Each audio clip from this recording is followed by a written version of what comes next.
इतना कहकर रमेश अपने बेटे राजू को लेकर वहां से चला जाता है। घर से निकलने के लिए रमेश जैसे ही अपनी मोटरसाइकिल शुरू करता है, तभी उसकी माँ उसे आवाज देकर कहती है, अरे रमेश, आज शाम को मुझे कुछ पैसे दे देना। याद है ना, मैंने तुझसे कहा था कि मुझे मंदिर में चढ़ावा चढ़ाना है। अरे माँ, मेरी तनख्वाह आने में अभी 10 दिन बचे हैं। अभी मेरे पास बिल्कुल पैसे नहीं है। हाँ, मेरी तनख्वाह मिलते ही मैं तुम्हें पैसे दे दूंगा। रमेश की माँ चिढ़कर कहती हैं, अरे तेरा दिमाग तो खराब नहीं हो गया? मैंने तेरे भरोसे मंदिर के पुजारी जी से वादा कर दिया है और तू कह रहा है कि पैसे नहीं है। अब मैं पुजारी जी को क्या जवाब दूंगी? तुझे तो मेरी इज्जत की भी कुछ परवाह नहीं है। अच्छा ठीक है माँ, अब तुम गुस्सा मत करो, मैं शाम तक कुछ इंतजाम करता हूँ। इतना कहकर रमेश वहां से चला जाता है। फिर दोपहर को जब रमेश अपने दफ्तर में बैठा होता है, तब उसे अपनी पत्नी और माँ की बातें याद आती हैं। रमेश अपने दफ्तर के एक साथी मोहन से कुछ रुपए उधार मांगता है। अरे भाई मोहन, मेरा एक छोटा सा काम कर दो, मुझे कुछ रुपयों की सख्त जरूरत है। मुझे कुछ दिनों के लिए क्या तुम रुपए उधार दे सकते हो? अरे रमेश भाई, मैं तुम्हें पैसे उधार तो दे सकता हूँ, लेकिन मुझे वक्त पर पैसे लौटा देना। वैसे भी मेरा मानना है कि दोस्ती यारी में कभी पैसों का व्यवहार नहीं करना चाहिए। ये कहावत तो तुमने सुनी ही होगी कि उधार प्रेम की कैंची है। मैं नहीं चाहता कि पैसों को लेकर हमारा रिश्ता खराब हो। अरे मोहन, तुम बिल्कुल चिंता मत करो, मैं तुम्हारे पैसे वक्त पर लौटा दूंगा। फिर मोहन रमेश को पैसे दे देता है। शाम को घर आकर रमेश कुछ पैसे अपनी माँ को देता है और साथ ही अपनी पत्नी को भी शॉपिंग कराने बाजार लेकर जाता है।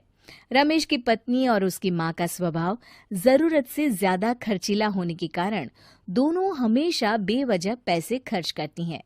फिर एक दिन, सुनिए जी, अगले हफ्ते हमने छुट्टियों में कहीं बाहर जाने का प्लान बनाया था।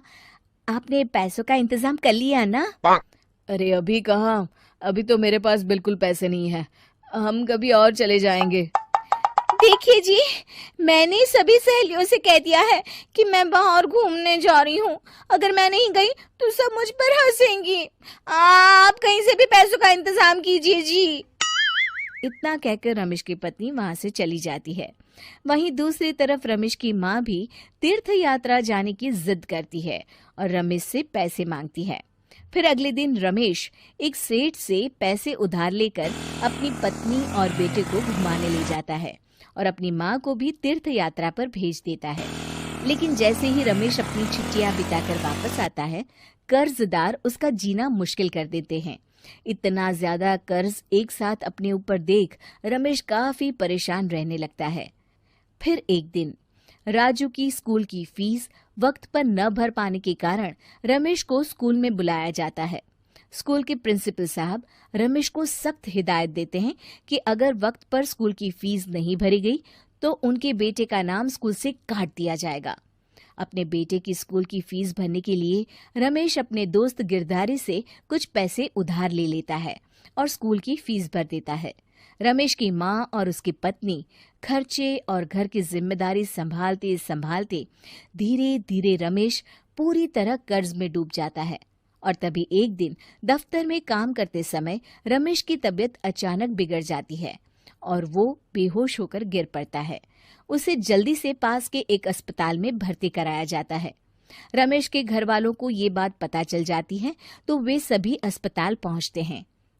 अस्पताल के डॉक्टर साहब उन्हें बताते हैं, देखिए, देर रात तक जागने और जरूरत से ज्यादा काम करने की वजह से इन्हें चक्कर आ गया था। बेहतर यही होगा कि इन्हें कुछ दिनों के लिए पूरी तरह आराम करने दिया जाए। रमेश की हालत देखकर उसके बेटे राजू को बहुत गुस्सा आता है और वो अपनी दादी और माँ से कहता है, माँ, दादी, मैं इतना छोटा हूँ, फिर भी मैं इतना समझता हूँ कि पिताजी दिन रात दफ्तर में काम करके पैसे कमाते हैं। पिताजी अकेला पूरा घर संभालते हैं और आप दोनों अपने फिजूल के खर्चों के लिए उन पर दबाव डालते रहते हैं। आज पिताजी की हालत के जिम्मेदार तो आप दोनों हैं। राजू की समझदारी भरी बातें सुनकर रमेश की